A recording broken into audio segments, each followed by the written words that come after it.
Feliz año a quien no haya visto. La verdad es que empezamos enero con mucha fuerza, con una poesía que no es la habitual nuestra, poesía fílmica, de la mano del director de cine Juanra Fernández. Después os lo presentaré, pero vamos a comenzar con mucha fuerza y con algo que siempre es maravilloso, con música, con nuestros músicos, Cristina Feiner al piano y José Manuel Martínez. Muchas gracias.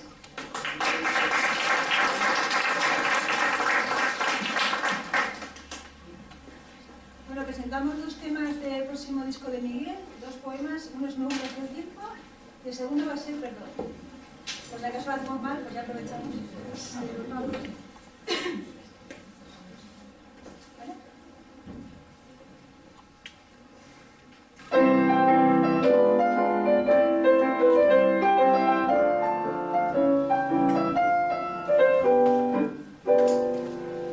¿Dónde está aquel tiempo de la infancia? Aquel tiempo de inocencia, de juegos y canciones, de aceptación completa. ¿Dónde se ha ido? El día avanza, avanza la mañana y la tarde no respeta su prisa. El corazón lo sabe y lo sabe la memoria y el tiempo es la clave. Quiero que me roben las primaveras y tampoco que huyas a mañana, donde me resguardo siempre esperando que el mar entre en su calma.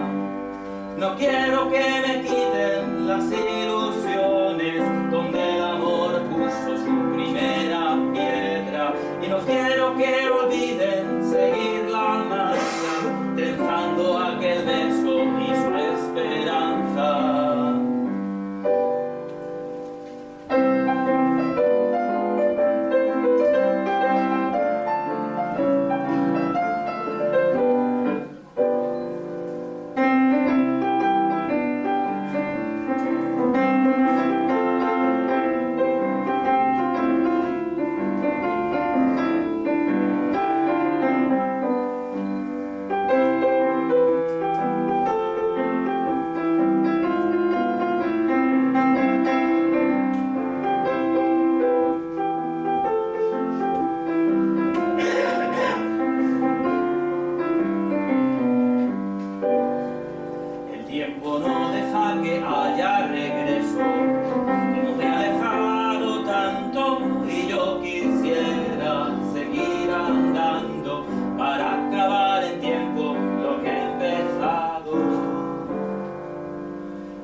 Sí. Que se me oye poco. Que estoy flojo todavía, ¿no?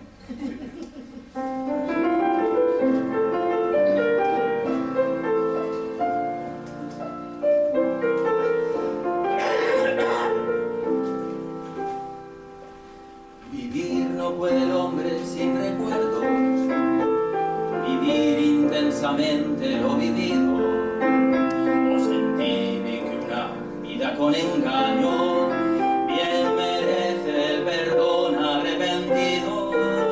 Llega el tiempo al final de un recorrido sinuoso y muy sentido, impregnado ante el testigo de un buen Dios que ha torcido ese eco en su camino.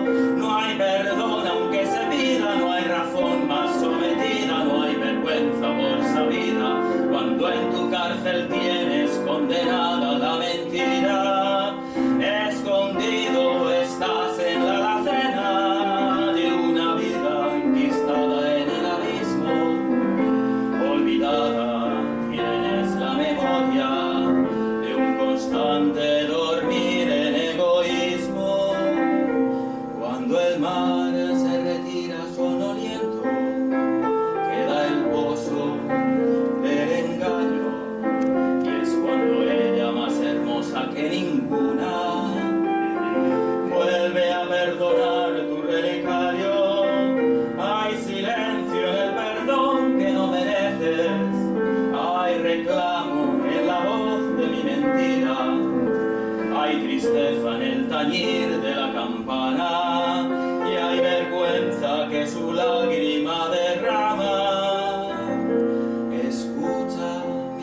cada instante, más siente el corazón que busca en vuelo y concédeme el perdón que no merezco.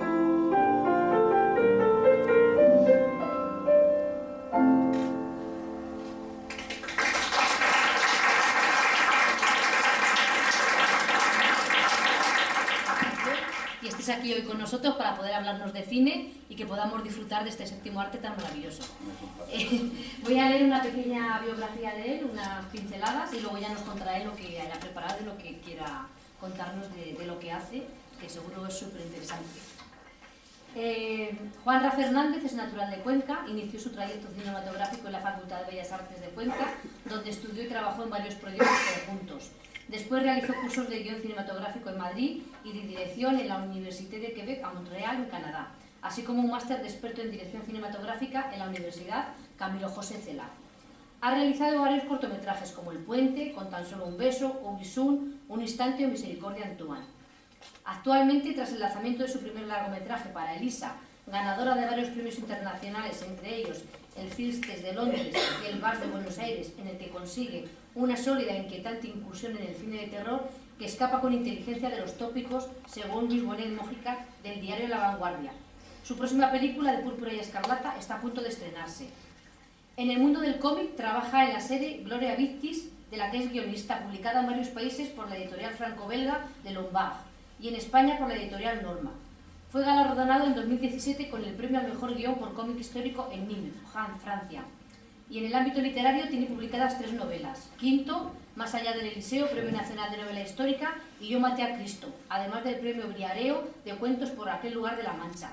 Y ha sido galardonado con la Medalla de las Artes en 2017. Muchas gracias.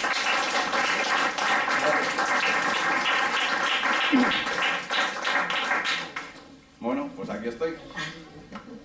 Cuando me llamó Raquel, bueno, a mí me pareció muy interesante venir a hablar de cine en un aula poética. Más que nada porque, bueno, el cine en sí es un lenguaje, es una forma de expresión como la poesía. Quizás no está tan alto porque Canudo lo colocó en el 7º lugar, ¿no? El 7º arte, muy por debajo de la poesía y del resto de las artes. Pero bueno, yo me imagino que él no hizo una valoración de cuál es mejor o cuál es peor, sino que llegó en ese momento y está ahí. También el cómic, que es otra de las ramas en las que trabajo, está en el 9º lugar. Pero no tiene nada que ver que esté por encima o por debajo. Yo a mis alumnos en la escuela de cine siempre les hablo de lo que es la semiótica cinematográfica y del lenguaje. O sea, nosotros hacemos poesía o narrativa de otra forma diferente.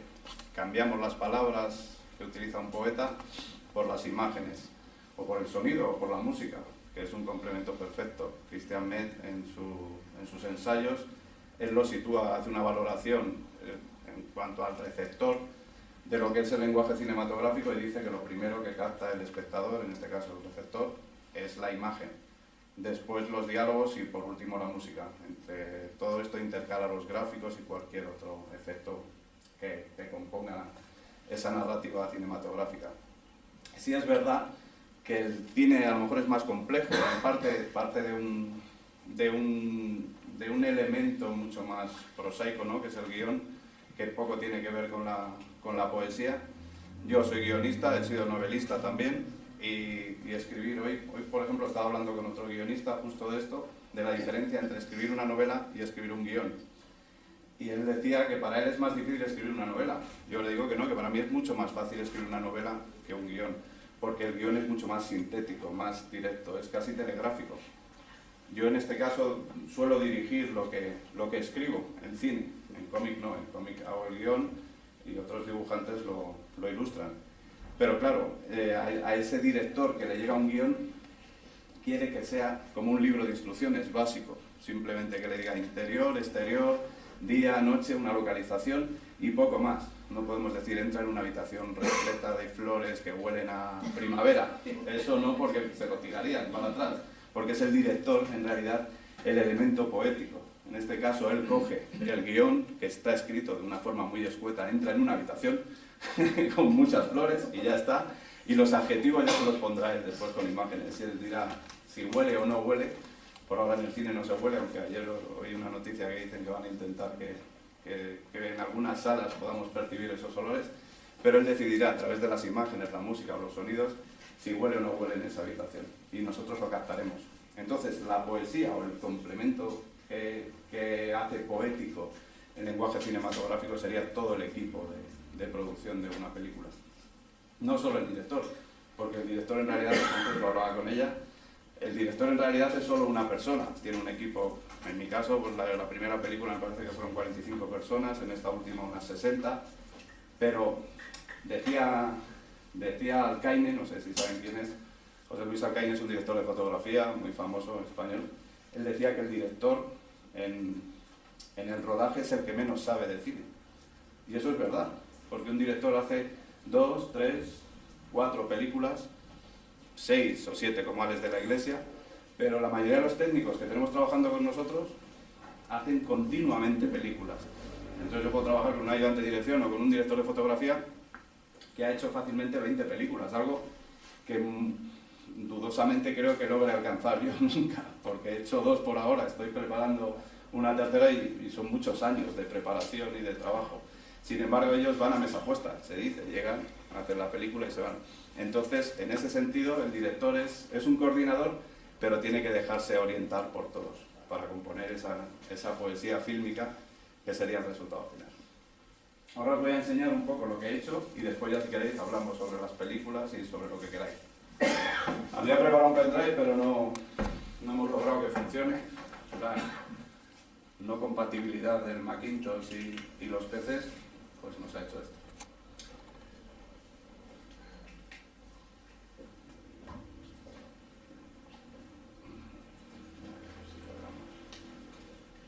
Bueno, esta es mi primera película. Os voy a poner el trailer solamente, bueno, no quiero que la veáis entera, si la queréis ver, pero se llama Paralisa, la rodé en el 2013 y bueno, me costó mucho rodarla en Cuenca, porque yo quería rodarla en Cuenca, la había escrito aquí, me empeñé en rodarla aquí, tuve que discutir con los productores, que en realidad son los que mandan en una película, son los que ponen el dinero, los que al final son los propietarios de la película, y logré traerlos aquí. O sea, mi forma de convencerlos fue hacerles venir a Cuenca, que no la conocían, vieron Cuenca y se convencieron rápidamente.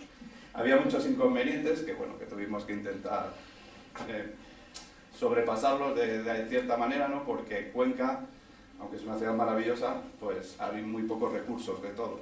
Entonces todo el equipo lo teníamos que traer de Madrid, en este caso de Barcelona también, porque toda la productora era catalana, venía de allí, desde Barcelona, casi todo el equipo venía de allí. Había que alojar a la gente durante mucho tiempo y eso era un coste añadido. Pero ese coste añadido también lo compensamos con la colaboración del ayuntamiento en ese momento, con encontrar una casa para rodar la película, que nos la cedieron de forma completamente gratuita, que eso es de agradecer a la familia Catalina. Nos cedieron una casa que hay en Carretería, no sé si lo conocéis, encima de Calzado Rubio, todo ese edificio, que eso fue un hallazgo maravilloso. O sea, cuando vimos esa casa dijimos, ya tenemos la película hecha. Porque era muy fácil, nos cedieron todo el edificio y si no habéis entrado ahí, yo no sé si se puede entrar o si ya está a punto de hundirse, pero era realmente espeluznante. No espeluznante en el sentido, porque era maravilloso, era maravillosamente bonito, pero tenía un aura ahí extraña, llevaba ya tiempo cerrado, las casas, los pisos, en cada piso había una casa, en cada planta, estaban amuebladas, parece que la gente se había ido ayer. No sé, algunas camas estaban hechas, era una sensación un poco extraña meterte en esa intimidad de un abandono de una casa así de esa manera. Y allí, bueno, pues allí estuvimos rodando, allí nos encerramos durante un mes, estuvimos rodando todas las escenas interiores, los exteriores se rodaron por el casco antiguo, y ahí, bueno, pues aparte de la familia Catalina que nos cedió esa casa, el ayuntamiento nos cedió también el poder rodar en las calles cuando quisiéramos, cortarnos el tráfico, permitirnos enchufar la iluminación donde pudimos. Y eso es lo que os digo que fue lo que compensó el coste añadido de trasladar a todo el equipo, traer todos los equipos a Cuenca, de rodar aquí. Luego fue curioso también, porque la película empezó a moverse por todo el mundo. En España, como pasa la mayoría de las veces con el cine español, pasó sin pena ni gloria, para que os voy a engañar.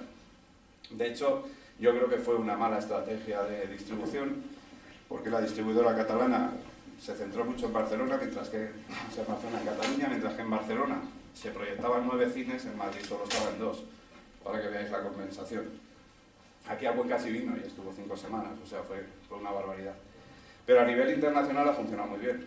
De hecho, creo que hace 2 años una revista americana escribió un artículo en el que había 5 películas extranjeras que recomendaba para ver en Netflix en Halloween y estaba para Elisa, junto a Old Boy, de Parks and Wood y de Host. O sea, yo cuando lo vi no me lo creía, parecía una broma tener para Elisa entre las 5 mejores películas de terror para ese año en Netflix. Pero está ahí, es una prueba. Tengo ahí una alumna que se está riendo porque lo ha visto. Si queréis os lo enseño cuando queráis el enlace. Pero es eso, ahí estuvo. Y bueno, nos premiaron en muchos sitios. Yo me acuerdo que cuando, como has dicho tú, cuando llegamos a Londres en el Fright Fest, yo me levanté temprano esa mañana porque estaba ansioso por ver mi película allí. Todavía no se había estrenado en España y era como el estreno mundial, la primera vez que se proyectaba en una sala. Y yo llegué al cine, que eran unos cines míticos de estos. Si habéis visto Un Lobo Americano en Londres, pues la escena esa que sale del cine, pues ahí era, en la plaza justo detrás de Trafalgar Square, estaban ahí. Y era el festival, y yo llegué por la mañana y había una cola tremenda. Yo creía que era para entrar a ver el resto de películas, pero solo proyectaban para Elisa. Y claro, imaginaos los nervios cuando llegas a una sala repleta de frikis, y perdonad el adjetivo porque eran todos frikis del cine de terror. Yo no es que sea un especialista en cine de terror, de hecho era el primer guión de terror que escribía, pero todos con camisetas de Chucky, el muñeco diabólico y cosas así. Yo, si tenía que hablar allí para ellos, yo estaba temblando, digo, me van a comer cuando termine y vean mi película que no tiene nada que ver con el terror a lo mejor al que están habituados. Sin embargo, fue alucinante. Y ese día dije, bueno, voy a seguir haciendo cine de terror porque creo que no hay público más agradecido que el cine de terror. Luego lo premiaron también en Buenos Aires, en el Rojo Sangre, que es un festival que hacen de terror. Ahí le dieron el premio a la mejor actriz, a Anna Turpin. Y eso es, bueno, que ponemos el trailer. Me pongo a hablar y... ¿Qué trabajo es? Canguro. Vale, tercera izquierda. Muy bien, ahí estaré. No es ningún puto trabajo, cálmate, chaval, cálmate, que así no vamos a ningún lugar. Perdón, gente, no es una broma, de verdad, le ha pasado algo, estoy seguro. Relájate, jovencita. Disfruta de tu vida de muñeca. Claro, pero dice que no sabe nada de ella desde hace 2 horas.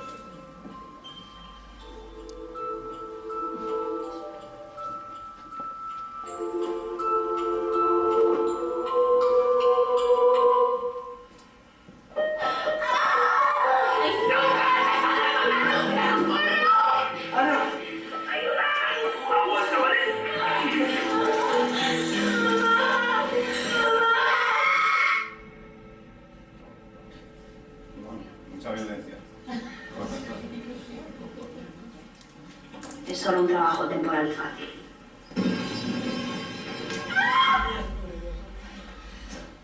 Esto fue para Elisa, que bueno, es la que os he contado antes, que hicimos en la casa de Catalina. No sé si habéis reconocido algo de ahí.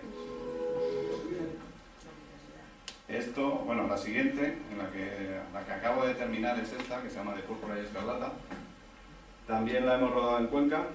Esta sí que ha sido una locura porque llevamos 2 años detrás de ella. Íbamos a rodar el año pasado, lo teníamos todo cerrado, teníamos un elenco de actores todo cerrado también, pero dependíamos de unas ayudas institucionales, en este caso la Comunidad Valenciana. Es curioso porque las 2 películas están rodadas en Cuenca, pero ninguna tiene participación. Bueno, esta sí, esta un poco más porque participa la Televisión de Castilla-La Mancha, como podéis ver abajo, pero la anterior prácticamente no, excepto la colaboración del Ayuntamiento, en este igual del Ayuntamiento. Pero esta, por ejemplo, la primera se pagó con ayudas de la Generalitat Valenciana y con fondos de la Fundación de Leo Messi, una cosa muy curiosa, que es que Messi pagase una película de terror, y esta pues se ha financiado con ayudas del ICA del Ministerio y de la Generalitat Valenciana. Entonces en un principio teníamos que rodar en Valencia, pero al final, como siempre pasa, resulta mucho más fácil rodar en Cuenca que en otros sitios.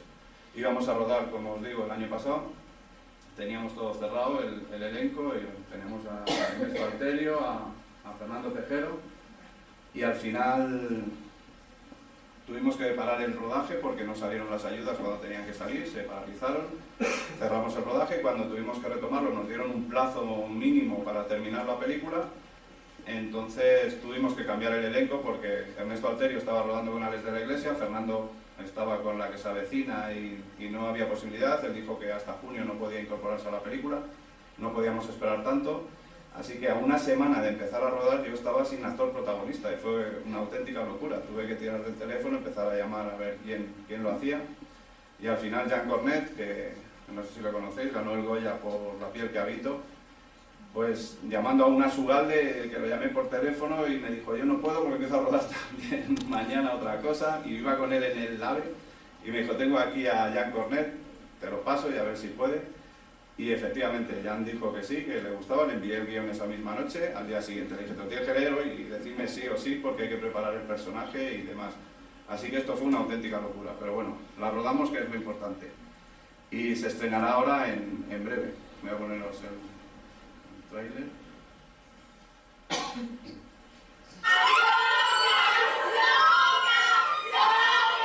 Son jóvenes, inquietas, difíciles de contener.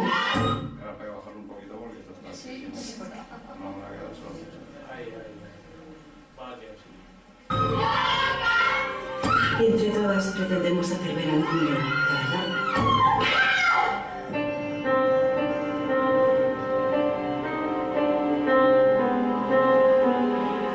En esa declaración eso aparece. Vivió una mujer cubierta con la sangre de los mártires de Jesús.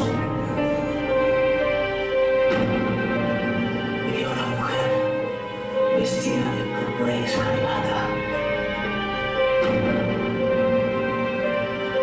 ¿Qué has visto, Inés? Sangre.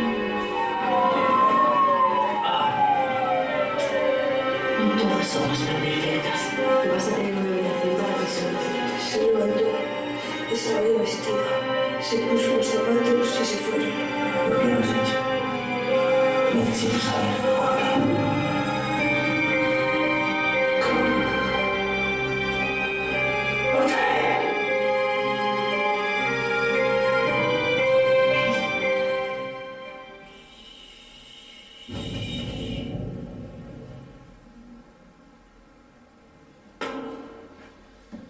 Pues esto es lo que hay. Así que, bueno, espero que la estrenemos pronto. La intención es estrenarla dentro de lo que es el primer trimestre de año y poco más. Esta, como me imagino que habréis visto algunas localizaciones que os sonaban, se rodó en el casco histórico de Cuenca y teníamos varias localizaciones de interior para hacer entre Cuenca y Valencia, porque había que justificar que se rodaba una parte en Valencia por las ayudas de la comunidad. Pero al final, como os digo, pues hubo complicaciones allí, hubo un cambio extraño en las instituciones y un permiso que teníamos de un día para otro también nos lo denegaron.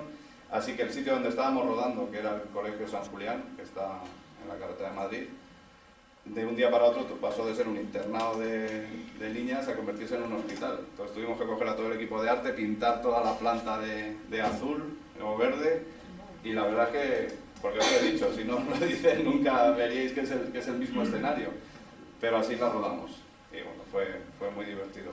Espero que cuando la veáis os guste. Esta no es de terror, ¿eh? Esta es un thriller psicológico. Pues esto es, o sea, el cine es complicado, es llegar hasta ahí. Esta es la forma poética, ¿no?, de expresar un poco la narrativa cinematográfica, pero claro, cada director tiene su forma de hacerlo y ninguno lo va a hacer exactamente igual.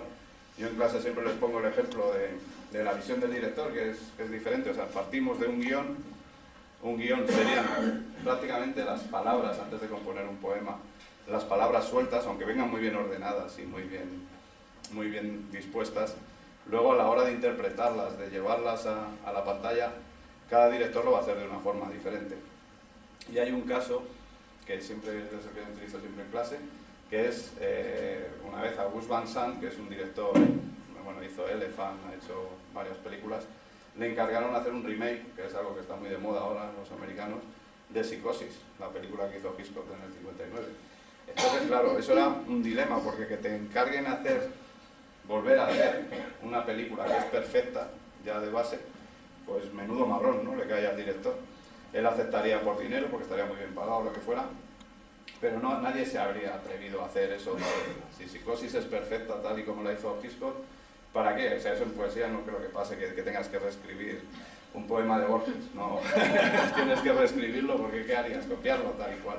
Pues efectivamente es lo que hizo Gus Van Sant, y les pongo una comparativa de secuencias. Él cogió la película de Hitchcock y la copió plano a plano, secuencia a secuencia, no hace ningún cambio ni incorpora nada. Lo único que la suya es en color, para que sea más actual, y la otra se rodó en blanco y negro. Pues eso sería, o sea, eso es algo que puedes hacer, cada director va a expresar el guión o va a interpretar el guión de una forma diferente, y el resultado pues es o mejor o peor, pero es la visión del director. ¿Perdona, pero lo hizo con los mismos actores o con distintos actores? No, con lo mismo no podía ya. Pasarla al color, que fuera solo... No, los buscó muy parecidos, pero claro, buscar un Norman Bates es complicado, sobre todo porque este actor se quedó encasillado en ese personaje y nunca más hizo... Anthony Perkins ya no hizo nada más relevante, aparte de Psicosis. No, él utilizó otros actuales. Dices hacer todas tus cosas en Cuenca. El comienzo sería fatal, porque aquí en Cuenca si sabes hacerte todo va para adelante, pero como tengas que depender de cualquier gente no vas a dar un paso para adelante. Yo, bueno, en ese caso yo no me quejo porque sí es verdad que nadie es profeta en su tierra, pero aquí he tenido mucha suerte, a lo mejor porque soy el único. Soy el mejor y el peor, entonces, porque alguien dice una vez el mejor director y el peor, si no hay otro soy el mejor y el peor. Pero cuando yo vine de Canadá, nada más llegar, prácticamente, bueno, hice un cortometraje, una pieza muy chiquitita de 1 minuto para un festival que se llama el No Todo Film Fest, que quedamos finalistas, y a raíz de eso alguien me encargó aquí hacer algo tan épico y tan grandilocuente como es la conquista de Cuenca. Y digo, joder, pues empezamos bien, o sea, nada más llegar ya te meten una película de 200 millones, ojalá. Pero bueno, yo creo que fue una quimera y una locura. Yo empecé a escribir el guión y lo tengo en parte escrito, pero me dijeron, pero para hacer eso vamos a hacer una pieza pequeña para ver cómo funciona, a ver si tal, y bueno, ahí conseguimos una ayuda de 60.000 euros en su día, que bueno, que fue una ayuda interesante para un cortometraje. Hicimos un cortometraje que se llama Misericordia Antoine sobre la batalla de Uclés. Escribí el guión, nos trajimos a Álvaro de Luna de protagonista y a Javier Pereira, y lo hicimos y le gustó a la gente, nos premiaron en varios sitios, y a raíz de eso pues conocí a un productor en un máster, después de estudiar en Canadá, hice un máster aquí en España, por tener un título aquí en España, que es lo más absurdo que he hecho en mi vida, porque ha sido el dinero que peor he tirado, porque yo estaba haciendo el máster y sabía bastante más de lo que me estaban enseñando, y fue una forma de pagar. Pero a mí me sirvió para conocer a un productor que estaba haciendo ese máster también, y me dijo que quería hacer algo de terror. Y yo había hecho una apuesta con otro guionista valenciano, que a ver si era capaz de escribir la primera película de terror con Ken, se le llamaba, de coña, era una broma y tal. Y escribí para Elisa, tenía escrito para Elisa, casi terminado, y le dije que sí, que la tenía. En realidad no es el típico terror, no hay fantasmas, es un terror psicológico. Lo que más miedo da en este mundo son los seres humanos y el comportamiento que tienen. Y esto estaba inspirado en unos personajes que habían existido de verdad. Eso lo digo yo muchas veces, que no siento miedo de nada en esta vida, nada. Que de los hombres. En mi cabeza. Pues en este caso yo escribí para Elisa, se la enseñé, le gustó mucho y mira, la produjeron. Y a raíz de eso ya ha sido todo mucho más fácil. ¿Podías dormir por la noche? Sí, dormía por la noche estupenda. De hecho, cuando a mí antes de escribir para Elisa, me daban miedo las películas de terror, como a todo el mundo. O sea, lo lógico es que cuando ves una película de terror pasen miedo. Si ves una comedia y no te ríes, algo no funciona. Si ves una película de terror y no pasas miedo, es que no sirve como película de terror. Aunque yo creo que la mía, bueno, no sé si da miedo o no da miedo. A mí desde luego no me da miedo, como la que estuve rodando y todos los hijos. Pero sí es verdad que cuando la hice y la estuve preparando y todo eso, empecé a ver películas de terror una detrás de otra, y al final acabas viéndolas de una forma técnica, con una visión completamente diferente, y estás, coño, ¿cómo habrán hecho eso? Perdón. ¿Cómo habrán hecho eso? ¿Cómo hacen esto? Entonces ya pierdes el terror, ya no hay terror, ya no te da miedo lo que estás viendo. Y ojalá me vuelva ese miedo, porque a mí me gustaba el terror, ahora me aburre. Ahora lo veo y digo, bueno, es que esto es muy simple. O sea, hay una Expediente Warren, no sé si lo habéis visto. Esa me llamó la atención por eso, porque es un terror más psicológico. Es decir, tú no ves el fantasma o lo que quieran mostrar, no ves el monstruo, no ves nada. O sea, estás viendo la pantalla y ves a una niña que dice ahí en la sombra y tal, y tú estás asustado porque no ves nada por eso. Eso es el terror, de verdad. En este caso, me acuerdo cuando hice el casting en Madrid para las actrices, buscábamos a Elisa, porque la otra Ana es una actriz catalana que bueno, que impuso la productora, que tenía que ser ella, pero Elisa sí me dio libertad para buscar entre varias actrices. Hicimos un casting, yo tenía una favorita, que por deferencia ya no voy a decir el nombre, pero vino a hacer la prueba, la hizo muy bien, pero llegó esta chica, Ana Turpin, que venía con otra compañera suya que venía a hacer el casting del mismo representante, y vino ya vestida de blanco, como si fuera Elisa, y me comentó que se había estado documentando, viendo varios reportajes o documentales o leyendo artículos sobre adultos que se creen niños. Y era justo lo que yo buscaba, porque todas habían dicho sí. He estado mirando la psicología de los niños, psicología infantil. No es psicología infantil, es un adulto que tiene 30 y tantos años y que sigue pensando que es una niña de 8 años. Entonces eso es lo que me llamó la atención. Y claro, cuando hizo la prueba, todos nos quedamos boquiabiertos, porque la otra actriz que estaba para darle la réplica estaba improvisando continuamente y le hizo pasar miedo de verdad. O sea, a todos nos asustó, cuando sacó un martillo y empezó a golpear el suelo. Nos quedamos sorprendidos y dijimos, bueno, pues evidentemente es ella. En De Púrpura y Escarlata, repito con ella, hace un papel de monja, no sé si lo habéis visto, pero es eso. O sea que es divertido en sí todo lo que es el proceso creativo previo al rodaje. Toda la preparación, buscar a la gente. Tú escribes un personaje y no piensas... A veces sí, O sea, yo antes lo hacía. Escribía un personaje y digo, wow, perfecto, que lo haga fulanito de tal. A mí me pasó con De Púrpura y Escarlata, cuando escribí el personaje del policía, para mí era Eduardo Noriega. De hecho, estuve trabajando con Eduardo Noriega. Estuvimos trabajando en Madrid, varias sesiones. La primera impresión que yo me llevé fue alucinante, porque habíamos quedado en un hotel, y él llegó con 3 folios escritos a mano, con preguntas y para elaborar el personaje. Sin embargo, según fuera avanzando el trabajo, no encajaba. No era lo que yo veía en ese policía. O sea, no se parecía en nada. Teníamos visiones completamente diferentes. Y claro, sí es verdad, a mí me enseñaron en la universidad que hay que dejar un poco de creatividad a los actores. También es verdad que no puedes dejar que lo modifiquen todo a su antojo, que tiene que ser un poco como tú quieres. Entonces al final seguimos siendo amigos, es una relación que rompimos de inmediato, pero no encajaba en el personaje y lo cambié, era el protagonista. Y ya no sé por qué he dicho esto. Sí, bueno, estaba diciendo que es mucho más interesante todo el proceso ese, ¿no? De buscar a los personajes, tú escribes la historia. En mi caso es fácil porque siempre pienso en Cuenca. En estas dos, las próximas va a ser imposible, ya veréis el argumento, pero va a ser imposible rodarlas en Cuenca, por lo que sea, porque me está ambientando la Segunda Guerra Mundial y no tiene nada que ver con Cuenca. Entonces, todo ese proceso de documentación para escribir, de buscar todo lo que necesitas, de elaborar el guión y luego de preparar, de localizar, buscar las localizaciones donde vas a rodar, eso es maravilloso. Cuando llegas a un sitio y te encuentras como la casa de Catalina, de los Catalina, que es el apellido, que entras allí y lo ves y dices, joder, si es que es justo como lo había escrito sin haberlo visto. O el hospital que lo situamos en el Colegio San Julián. Todo eso es lo divertido. Luego llega la parte más aburrida, que es el rodaje en sí, porque es el estrés. Todos los días sesiones de 11 horas, 12, 11 más 1 siempre ponen en el plan. La más 1 es para comer. Entonces, claro, vas a matacaballo, tienes que rodar las escenas, dependes de la luz, dependes de todo. Y luego la postproducción, que eso se alarga infinito, que es el montaje, sonorización, músicas y demás. Hitchcock decía que él, si pudiera, no iba a los rodajes, que lo divertido era lo otro, la parte de preparación y de montaje. Pero es eso, o sea, el cine se compone de todo eso, o sea, es un trabajo tan largo y tan amplio que va pasando, vas cambiando gente continuamente.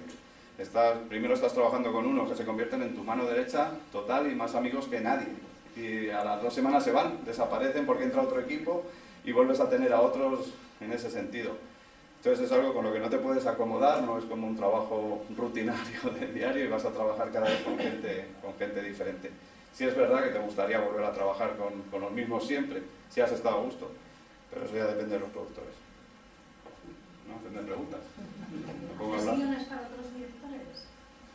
No, por ahora, o sea, he escrito guiones para otra gente, pero al final acabo dirigiéndolos yo. No sé por qué. No, ya, pero... Pues entonces ya no tengo la segunda pregunta, que es ¿qué se siente cuando alguien que no eres tú dirige tu película? Claro, yo por ejemplo en el cómic sí, yo no dibujo. O sea, bueno, me gusta dibujar, pero si me comparo con los dibujantes con los que trabajo soy una caca. O sea, ellos son muy buenos dibujantes. Entonces ahí sí, ahí yo escribo pensando en que otro lo va a dibujar, en cómo le explico cómo tiene que dibujar cada viñeta, cada escena, y ahí es un guión, es diferente al de cine, porque en el de cine, cuando escribes el guión, hay una fase de guión que es el guión literario, que es el primero que se escribe, que es el básico, que es el libro de instrucciones que le llega al director. Luego el director hace una reinterpretación de ese guión y se convierte en un guión técnico, en el que ella dice, cámara in, en un traveling in, que se acerca a un primer plano de la cara. Eso el guionista nunca lo va a poner, y si lo pone estaría despedido de inmediato, porque él no puede marcar las pautas que tiene que imponer el director. Entonces, en ese sentido, si yo cuando ya escribo para mí, sé que lo voy a dirigir yo, pues hay veces que ya me pongo acotaciones. Y mucha gente cuando lee mis guiones dice, joder, es que es un guión técnico, ya estoy pensando en cómo lo voy a dirigir, esta escena quiero que sea así, pues la he pensado así. Pero en el del cómic es diferente, tienes que explicarles pues una viñeta abierta en un plano general, sí, también es técnico, pero es otra forma de escribir, ahí sí tienes que escribir para otras personas. Y sí he escrito guiones que no voy a dirigir yo, pero al final, bueno, hace poco escribí una serie para José Fra de Producciones que se llama La Reconquista, la escribí con Claro García, con otro guionista, y no ha salido. Entonces todavía no sé lo que es que dirijan mis guiones. Pero bueno, yo espero seguir dirigiendo lo que escribo, porque me gusta escribir lo que tampoco he hecho es dirigir otras cosas que no he escrito. Me lo han ofrecido. Hace poco me han ofrecido un guión, pero es que no puedo. O sea, yo lo leo y no me gusta, o sea, eso ya es... Entonces tendría que rehacerlo por completo, y eso sí que me da una pereza tremenda. No me extraña. Para sacar una cosa artística con un equipo de tantas personas y en una proyección de tanto tiempo, ¿cómo se consigue un equipo compacto? Hay una organización casi militar. Hay una organización. Y el volumen de trabajo, ¿no? 40, 60 personas, más de los que estamos aquí. El tiempo mucho más largo de lo que... Todos, esa coordinación es perfecta. Todos tienen su rol y su papel. Hay un jefe por encima de todo que es el director, que es el que tiene, no el que tiene, vamos a ver, es el coordinador más que el jefe. La palabra jefe es horrible, no la debería haber dicho. Es el coordinador. Pero hay otra serie de jefes, de coordinadores, de directores de equipo. O sea, tenemos el equipo de arte por un lado, que son los que construyen los decorados. Y ahí tienes al director de arte, que él tiene decisión propia. Es verdad que tiene que estar consensuada siempre con el director. Si el director dice que no, va a misa. Pero si el director de arte es el que va a elegir los colores para tal escena, va a elegir el atrecho. También él está por encima de otro equipo, que es el de maquillaje y peluquería, y vestuario incluso, el que lo supervisa. Entonces ahí ya estás delegando en una parte muy grande de gente. Por otro lado tienes el director de fotografía, que es el que se encarga de filmar la película, de registrarla. Y bueno, puede ser el cámara o no. Yo en los dos casos, en los dos largometrajes que he hecho, el director de fotografía ha sido el operador de cámara. En el próximo que voy a hacer, no. Pero él es el que dirige, él es el que manda qué plano se utiliza, qué angulación. Tú sí le puedes decir dónde colocar la cámara y qué es lo que quieres. Pero él es el que va a utilizar las ópticas, el que va a ver las ópticas y la iluminación que necesita para ese momento. Y aparte está otro equipo que está por debajo de él, que es el equipo de eléctricos, que se llama, que son la iluminación. Ese es un equipo muy amplio. Son todos los que iluminan. Hay un jefe que se llama gaffer, es una palabra horrible, pero es inglesa la que se utiliza, y ese jefe es el que manda en todos los eléctricos. Pero ese a su vez depende del director de fotografía, y el director de fotografía a su vez depende del director. Luego está el departamento de producción, que está el productor ejecutivo, que ese sí que manda sobre todos, porque es el que organiza o manipula o maneja el dinero. Pero luego está el director de producción, que ese está por debajo del director, y ese coordina todo el equipo de producción, es decir, que todas las necesidades del resto de los equipos estén cubiertas. Si el director de fotografía necesita que haya una grúa tal día, a tal hora, en tal sitio, el equipo de producción tiene que rascarse el bolsillo y buscar la grúa y tenerla. Si necesitamos las paradas para comer, que esté la comida a su hora y que haya comida para todos. Eso es el equipo de producción. Y luego está el equipo de dirección, que está el director como cabeza de ese equipo, pero hay otro personaje que es el ayudante de dirección, que es el que veis en todas las películas con un megáfono y gritando, insultando a la gente y poniendo orden. Ese es el ayudante de dirección. El director no da esas órdenes. El director solamente dice acción y corten.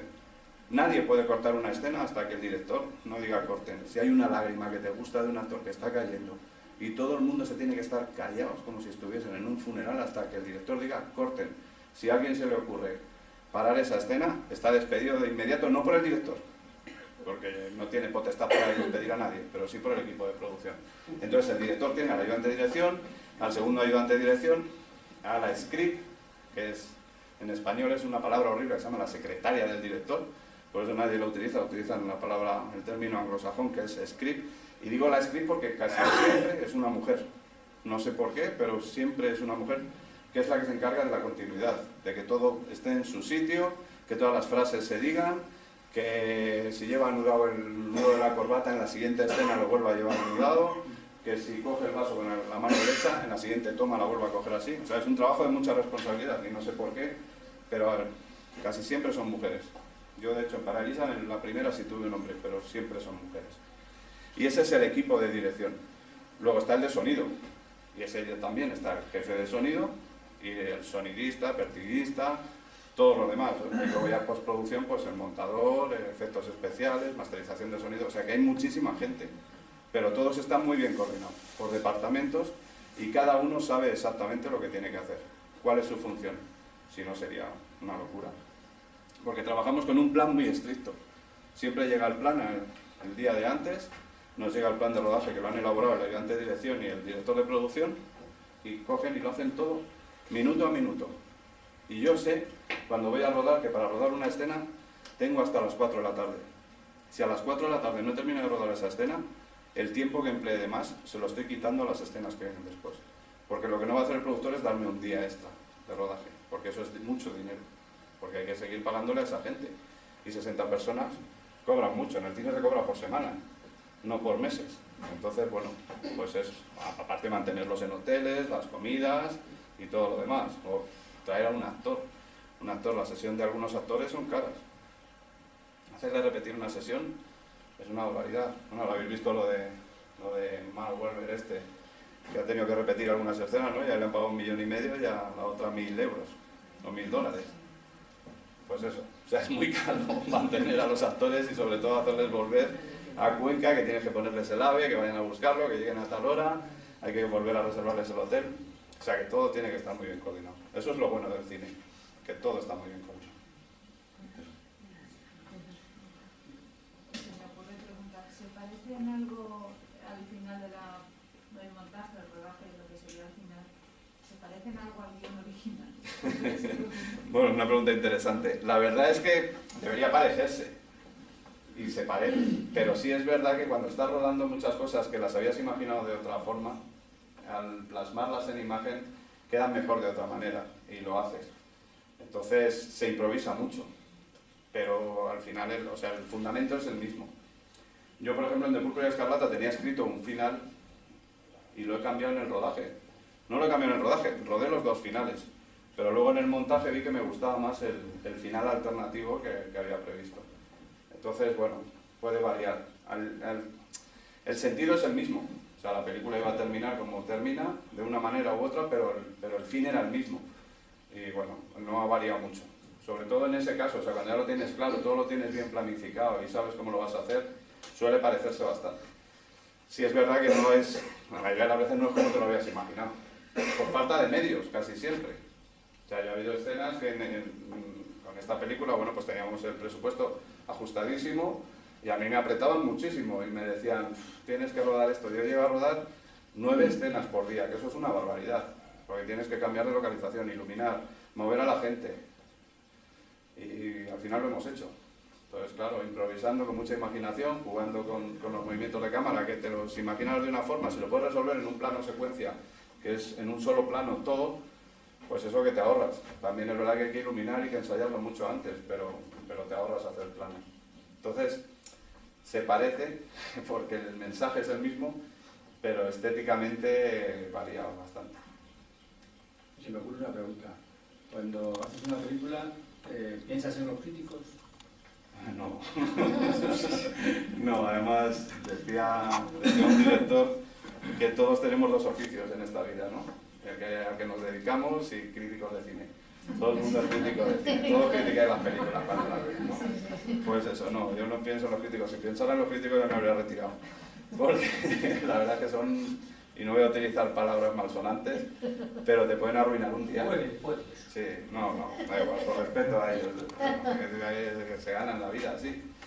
Yo creo que son directores frustrados y gente que ha querido hacer películas y no las han hecho y se dedican a criticar el trabajo de otros, pero la verdad es que eso huele muy bien. O sea, que estés trabajando durante 3 años en una película, sea mejor o peor, tú has hecho lo que has podido, lo has hecho tal, y que llegue un imbécil y te diga lo que sea. Yo me acuerdo que hubo, de Paralisa tengo que reconocer las críticas internacionales y he buscado, no he encontrado ninguna mala.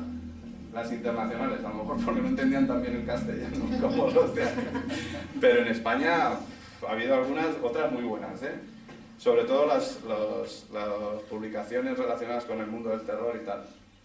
Pero hubo una revista que yo me la compré con mucha ilusión, que se llama Dirigido por, es una revista muy especializada, en la que había 2 páginas de Paralisa. Y yo cuando la leí, que estaba con el dibujante del cómic, casi me puse a llorar. Y dijo él, dice, ¿pero por qué? Dice, te han dedicado 2 páginas en la revista más importante que hay de cine en España. Aunque te estén poniendo verde, tienes 2 páginas ahí, o sea, algo bueno habrá, que hablen mal de ti, que sea, ¿no? Pues ya está. Tanto tiempo, ¿no? Pues ya está. Bueno, al final... El otro día cuando la televisión dice que el presidente de los Estados Unidos había hablado más del libro ese que le han dicho que es una castaña, digo, mira, ya ha vendido 10 o 12 millones de ejemplares. Claro, que hablen, por lo menos que hablen. Bien o mal. Y ya está. Pero bueno, es algo que está ahí, que lo que te deja hacer es intentando leer las críticas y ya está. Sí. Si puedes. Claro. Siempre habrá buenas y malas, y siempre va a haber críticas malas. Que hablen de ti aunque sea. Sí, pero que hablen. Normalmente los actores y las actrices tienen que acatar las órdenes del director, aunque la escena a lo mejor para ellos sea difícil de hacer, o cómo va esto, o sea, es como hay que tener, una orden, digamos, de alguna manera. Hay que tener mucha mano izquierda, sí. Porque los actores son gente especial, y cuanto más experiencia tienen, más inseguros son. O sea, normalmente los que son muy lanzados son los que no tienen ni puñetera idea de interpretación y digan yo lo hago todo. Los que están inseguros de verdad son a los que tienes que dirigir y casi siempre son los que más experiencia tienen. Ahora te van a dar lo que tú les pides. Si ves que no te están dando lo que tú les pides, no puedes llegar a decir esto es una mierda, vamos a hacerlo de otra forma porque no, tienes que hacerlo con mucha suavidad, con mucho cariño. No, mira, está muy bien, pero vamos a hacerlo otra vez. ¿Qué te parece si lo hacemos así? Normalmente se trabaja, se ensaya, se construye el personaje. Yo les dejo que construyan el personaje. Yo ya tengo un personaje construido y sé más o menos cómo es. Intento llevarlos, bueno, aquí no hay actores que me están oyendo, que no me ven los trucos. Intento llevarlos con mi lenguaje como puedo hacia ese personaje que yo he imaginado, de una forma indirecta. Y al final ellos se sienten satisfechos porque se creen que lo han construido. Están tan orgullosos de su personaje. Y tú les das esa capacidad, ¿no? De decir, joder, has construido un personaje perfecto. Es que anda que no gana la película con esto. Por ejemplo, en esta, en De Púrpura y Escarlata, hay una anécdota muy curiosa, porque el primer día yo me encontré con 2 protagonistas que eran 2 formas de actuar muy diferentes. Por un lado tenía a Sergio Caballero, que es un actor valenciano, a mí me gustó mucho porque hizo un cortometraje que se llama Bikini, no sé si lo habéis visto. Es un cortometraje muy divertido sobre una anécdota que pasó de verdad, de un alcalde de Benidorm que se fue a ver a Franco con la Vespa desde Benidorm para decirle que permitiera que en las playas de Benidorm pudieran llevar bikini las mujeres. Entonces, hizo ese corto, a mí me gustó mucho y como me exigían, después de todo el parón que hubo, me exigían que un porcentaje de los actores fueran valencianos, pues recurrí a este, y es un gran actor.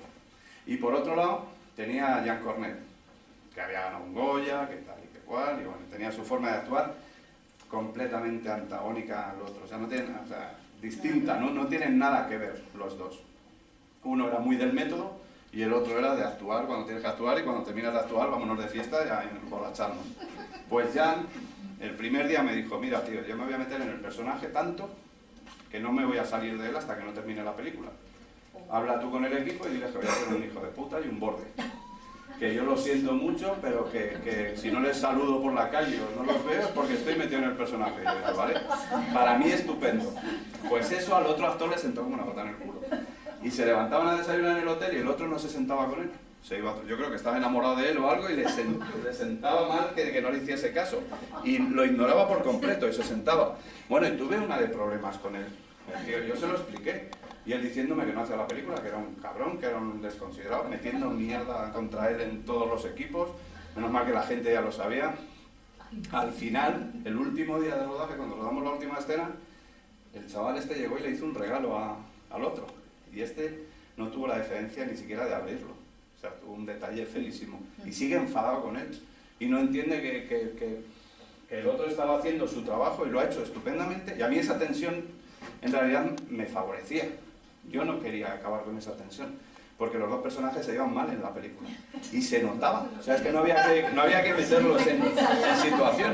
Cuando los ponías a rodar, me acuerdo un día que me llama el productor que teníamos un problema. Jean Cornet es muy bajito y Sergio es muy alto. Y claro, Jean Cornet es el galán. Bueno, me llamaban antes, ¿no? Es el personaje que es el protagonista. Joder, tenemos un problema con Yana y digo, ya, lo estoy intentando solucionar con los tiros de cámara para que parezca un poco más alto, al lado del otro.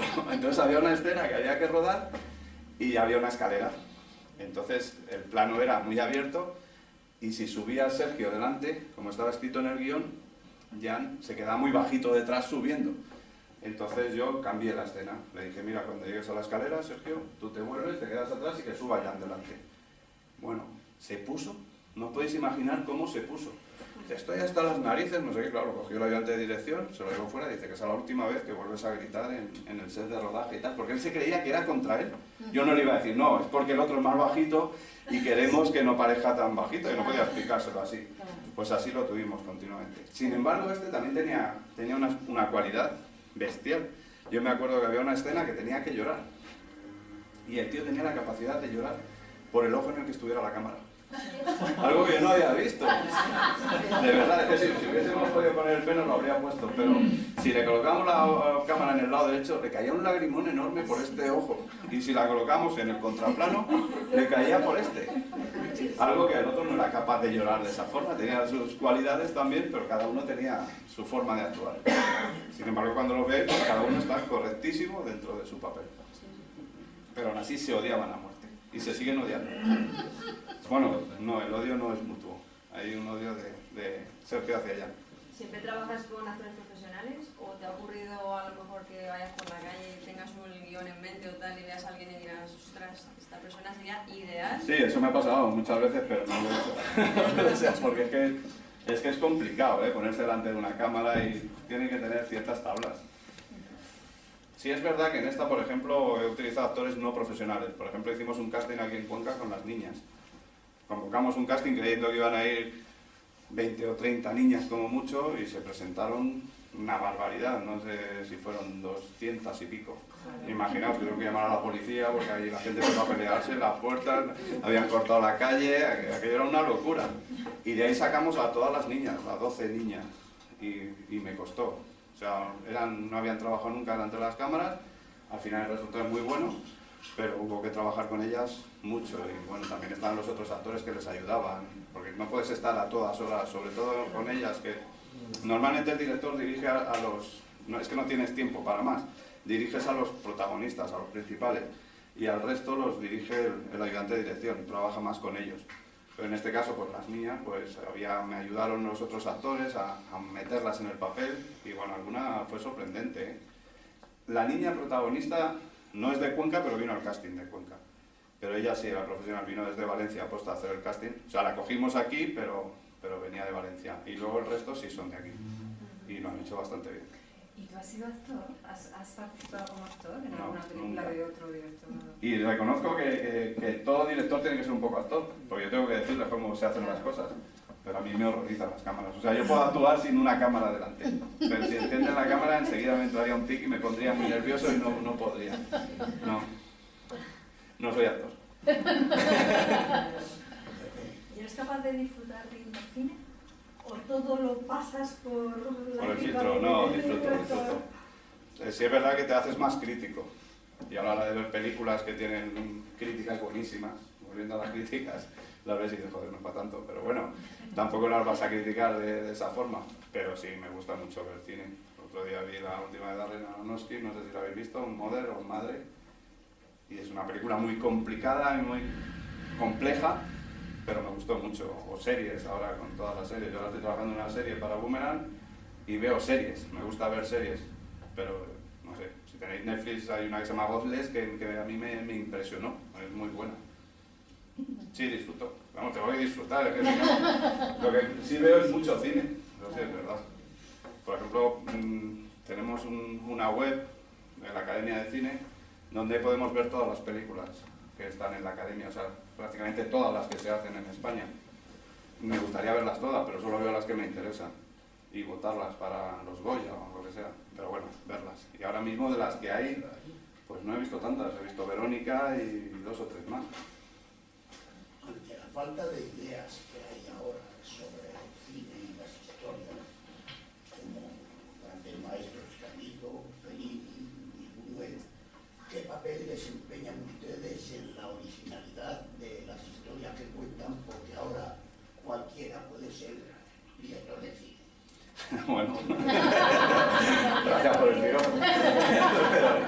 No, la originalidad es algo, no la originalidad, sino las ideas. A mí me pasó, yo cuando escribí mi primera novela, yo pensé que ya no iba a ser capaz de escribir una segunda. Y es todo lo contrario, según vas escribiendo van surgiendo ideas. Ahora mismo, el otro día hablaba con un productor que me dijo, bueno, me llamó él porque le habían hablado de mí y me dice, ¿tienes algún proyecto? Y le envié 5 guiones. Todos muy diferentes y algunas ideas muy buenas. Lo que pasa es que las ideas originales y muy buenas son muy caras. Entonces, no lo sé si se van a hacer o al final van a coger la más fácil, que puede que sea original o no. A mí me parece que los guiones que yo desarrollo, o sea, yo tengo muchas ideas y siempre que tengo una idea empiezo a escribir el guión y escribo por lo menos 10 o 15 páginas. Luego ya veremos si lo sigo o no. Pero siempre parto de lo que para mí es una buena idea. Entonces, yo no sé si eso es original o no. No me quiero comparar con Buñuel. Buñuel es Buñuel. Cada uno tiene su forma de hacer. Pero yo creo que es original. Dice David Lynch, antes me preguntabais también lo de la crítica y tal, que él lo que hace es cine, que le importa una mierda lo que piense la gente de su cine o lo que interpreten de su cine. Él hace lo que él cree que quiere hacer y cada uno que lo vea como quiera. Yo creo que mis ideas son originales, por lo menos gustan a los productores y les parecen que son fáciles. Sí es verdad que con el cómic, por ejemplo, escribo cosas mucho más épicas y más grandes que para el cine, porque siempre pienso en cómo producir eso. O sea, yo no puedo ponerme... Tengo una novela que ahora la quieren llevar al cine, me han comprado los derechos una productora, estamos trabajando, tengo un teaser es como un tráiler que se hace previo a la novela, o sea, previo a la película.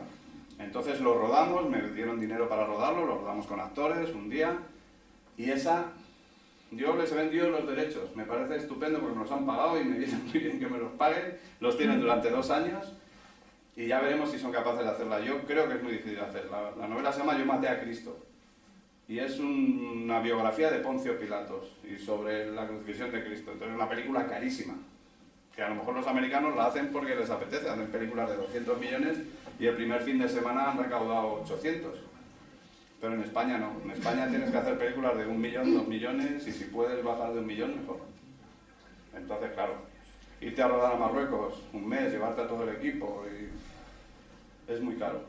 Entonces yo creo que más que la originalidad es la limitación económica que tenemos a la hora de realizar. ¿Y actualmente qué directores admiras más o te parecen los mejores en la actualidad? Bueno, muchos. Muchos. Yo lo último que he visto que me quito el sombrero y lo que haga falta y le besaría los pies si lo veo es a Christopher Nolan. No sé si habéis visto algo de él, pero hizo una película hace muy poco que se llama Dunkerque. Claro, es una obra maestra. O sea, él sí que ha jugado con el lenguaje cinematográfico de una forma muy original. Ya lo hizo en Memento, pero en Dunkerque se sale. O sea, yo me planteo cómo escribir eso y cómo realizarlo y me vuelvo loco. O sea, y él lo ha escrito y lo ha dirigido él. Me gusta mucho él, me gusta mucho David Lynch, me gustan mucho los hermanos Coen. Me gusta mucho Steven Spielberg, es el mejor. ¿Isabel Coixet? Sí, también. Hay cosas que es un poco lenta, pero eso ya es cuestión de gusto, depende de la necesidad anímica que tengas, ¿no? para ver el cine. No sé, hay cosas muy buenas que se están haciendo. Me gustan mucho los directores mexicanos, ahora Cuarón y todos estos que están funcionando. El mejor director de fotografía es mexicano también, Samuel Lubezki, no sé si lo conocéis, que trabaja siempre con ¿cómo se llama? De la de la vida. Bueno, se me ha ido el nombre del director, pero bueno, que son grandes creadores. O sea, que hay gente muy buena. Se han ido... Siempre hay buenos directores.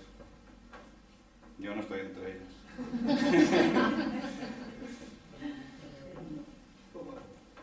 Pero estarás. Bueno, no sé, a mí me da igual. Yo lo único que quiero es vivir y mantenerme. Y que me dejen hacer mis películas. O sea, eso es lo importante. Lo de ganar o no ganar premios es lo de menos. Sí, eso es muy relativo, lo de los premios también. Sí, los premios, yo he estado de jurado en los premios y sé cómo funcionan, entonces si no los gano no me importa. A la hora de crear un guión, por curiosidad, ¿qué te surge? Porque yo, por ejemplo, en poesía o a lo mejor estás haciendo cualquier otra cosa que no tiene nada que ver y lo que menos te esperas que te surge es algo así, una poesía. ¿En un guión te puede pasar lo mismo o te sientas a pensar? Bueno, depende, cada guión es un mundo, aunque parezca mentira, sí. Ahora estoy trabajando en uno y tengo un cristal entero en mi casa lleno de anotaciones con un rotulador ahí que las voy cambiando continuamente. Pero normalmente tienes una idea y tú desarrollas esa idea. ¿De dónde surge esa idea madre? Pues no lo sé, o sea, cada una surge de una forma. Pues estoy escribiendo un guión ahora que se llama Apocalipsis menos cuarto, lo tengo ya casi terminado, que es una comedia negra. No os cuento de qué va, no pasa nada. Es como una película de zombies pero sin zombies. Y todo lo vi, de hecho ya salió una noticia en el informativo a raíz de eso. Hay una droga que se llama la droga caníbal, que la tomas, que es como unas sales de baño, la bebes y te da por comerte a la gente. Entonces, de hecho en Estados Unidos detuvieron a uno porque le estaba devorando la cara a alguien. Entonces tú imagínate en un pueblo profundo, partes de esa premisa, ¿sí? Partes de esa premisa en un pueblo profundo que algún depravado por huir de la Guardia Civil tira la droga para que no lo pillen en el depósito de agua municipal y la gente empieza a ver eso. Pues si hay 3 frikis en el pueblo que están acostumbrados a los zombies y empiezan a ver a la gente comportarse así, se creen que es un apocalipsis zombie y empiezan a destrozarles las cabezas y tal y los están matando y en realidad van colocados. Pues eso es una idea. Entonces tú intentas a escribirla y va saliendo lo que sale. Y entonces, bueno, pues eso, la desarrollas. Tú tienes una premisa, una idea, como cualquier historia, y luego la vas escribiendo. Sí es verdad que cuando la estás escribiendo, yo hay veces que siempre lo comparo, no sé, por hablar así un poco del arte en general, ¿no? Pero Miguel Ángel decía que la obra siempre está dentro de la roca, ¿no? Él empieza, que lo único que hace es liberarla. Yo no me comparo con Miguel Ángel ni muchísimo menos, pero cuando empiezo a escribir un guión es como si ya existiera.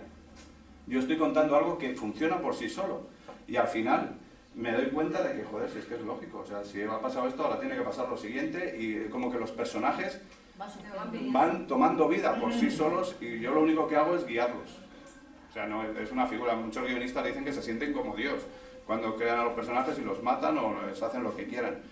Yo no, yo creo que son ellos los que funcionan. A mí me pasó con Gloria Victis, por ejemplo, que hice una cosa en el primer... Bueno, filmamos por 4 tomos, ahora va a salir el 4º tomo en España, en Francia ya está, en otros países, pero en el 2º tomo, no sé por qué, me pidió un giro inesperado, y lo hice así, lo escribí. Claro, cuando llegó a Francia y lo leyeron, dijeron, ¿pero qué has hecho? O sea, ¿cómo puedes hacer esto? Digo, yo creo que va a funcionar, hacedme caso, que va a funcionar. Dice, bueno, va a funcionar o nos hundimos con la serie.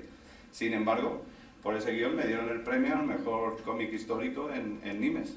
Y lo que hice fue matar a un personaje principal en el 2º tomo. Claro, la gente que lo está leyendo, nadie se espera que va a morir y se quedan todos como diciendo, ¿y ahora qué? Claro, es algo que ahora ya estamos más habituados con Juego de Tronos o Hitchcock, por ejemplo, lo hizo en Psicosis. O sea, nadie lo había hecho. Tú empiezas a ver una película, ves que a la protagonista se la cargan a media hora de película y se queda todo el mundo, ¿pero qué ha pasado? Claro, esto es algo inexplicable. Entonces hay veces que das giro, aunque sí es verdad que hay estructuras establecidas, o sea, hay muchos ensayistas de estos del guión que te escriben te escriben sus ensayos y te dicen cómo tienes que escribirlo y si lo escribes así va a triunfar. Pero si te lo saltas, porque las normas están para saltárselas, hay veces que funciona, y funciona muy bien. Entonces, es eso, partes de una idea, pero no sabes a lo que te va a llevar. Y bueno, es algo que está funcionando. A mí ahora con otro guión también me ha pasado lo mismo. Yo tenía una idea desde el principio, empecé a escribirla y la iba a terminar de una manera. Pero según ha ido evolucionando, el guión llega a un momento que da un cambio radical. Cambia por completo. Ese es uno de los que me quieren producir, que ya veremos si lo produce porque es caro también. Entonces, y es algo sorprendente. Y algo que está ahí. O sea, bueno, cuento un poco. Es la Rusia de 1943, en la Segunda Guerra Mundial. Unos soldados que se salvan de una batalla y acaban, uno de ellos acaba perdido por las estepas rusas, entre la nieve. Y al final, cuando está a punto de morir, lo rescata una joven y se lo lleva a la casa. Y ahí lo calienta, lo vuelve a reanimar y le dan de comer. Y él come todos los días bien y está estupendamente. Pero lo que no sabe, o la carne que se está comiendo, es carne humana. Y es algo que pasó en Rusia a principios de siglo. O sea, y de hecho hay una fotografía muy famosa de un mercado de carne en un pueblo que tienes la cabeza de los muertos y están vendiendo a sus familiares muertos por piezas. Y la gente los compraba, de la hambruna que había. Entonces, claro, da un giro drástico la historia. Entonces, el espectador sabe que son caníbales, pero el personaje no. Y él se está enamorando de la chica, que lo único que hace es mantenerlo para cuando necesite comérselo, porque ya tiene a otro. Claro, es una historia terrible. Pues por eso la idea partió de otra idea completamente diferente y al final, al ir escribiendo, claro, si llega y están comiendo, llega un momento que llegas a ese punto y dices, ¿qué comen? ¿Qué comen? Porque él cuando estaba ahí salía a cazar con su compañero y si tenían suerte se podían comer un conejo. Pero dos mujeres, una de ellas paralítica, en una silla de ruedas, y la otra muy joven, ¿qué comen? Y él come todos los días carne. ¿Claro? Yo María Cristo era un novela que escribiste hace algún tiempo, ¿verdad? Sí. Y a ti que te gusta la historia, Roma y todo eso, ¿has estado tentado a hacer algo sobre...? Lo he hecho en el cómic. ¿Es en el cómic? Claro. Es que en el cómic te lo puedes permitir. O sea, Dargaud Lombard, cuando yo firmé el contrato con ellos, que es la editorial francesa, ellos me hicieron firmar un contrato cinematográfico también. Porque ellos, por ejemplo, habían publicado años antes Noé, de Darren Aronofsky, que es el guionista, y Noé lo ha llevado al cine. Con Anthony Hopkins y Russell Crowe, no sé si lo habéis visto. Pues eso es un cómic de Dargaud Lombard, de la misma editorial. Y yo firmé ese contrato. Ahora ya está terminada la serie. Yo a mi representante le he pasado lo que es un dossier con esa serie que se podría llevar a la televisión, pero claro, estamos hablando de una producción bestial. Sí es verdad que nos fastidió mucho, por ejemplo, publicamos el cómic, salió el cómic, estuvimos documentándonos, a mí Roma me apasiona, yo estudié historia antes de Bellas Artes y eso, y me especialicé en el mundo. Sí, quinto. Pues cuando estábamos documentándonos no sabíamos cómo eran las carreras, y a lo mejor me estoy alargando. Sí, bueno, pues os cuento esto muy rápido. Nos documentamos de cómo debían ser las carreras de carros, porque todo el mundo estábamos acostumbrados a ver Ben-Hur con esos carros, que son carros de guerra. En realidad, leyendo ensayos que habían hecho y viendo grabados y mosaicos de la época y tal, bueno, grabados, frescos de la época, mosaicos, pues eran unos carros muy pequeños. Estuvimos hablando con un profesor, con un doctor de una universidad, que nos dijo que eran carros que no pesaban más de 30 kilos, que lo podían levantar y que eran muy veloces. Entonces, claro, nos imaginamos cómo tenían que ir con los conductores en un carro así, tan ligero. Y debían ir pues, sujetos casi como en una tabla de surf. De hecho, había más muertos en las carreras de caballos que en el Coliseo, con los gladiadores. Y nosotros hicimos eso y fue algo innovador. Sacamos la portada, sacamos la primera historia, y a los 6 o 7 meses se empezó a rodar una película y se rodó y salió, que se llama Ben-Hur, que es una nueva adaptación. Y la portada, o sea, el cartel que utilizaron antes de ver la película, era exactamente igual a la portada que Mateo había dibujado para Gloria Victis. Y Gloria Victis se había publicado en Canadá, en Estados Unidos, en todo el mundo. Entonces, no sé si es copia o no, pero nos fastidió. Que lo hicieran ellos, nosotros lo habíamos sacado antes, pero al cine lo llevaron ellos primero. Y ya está. Muchas gracias.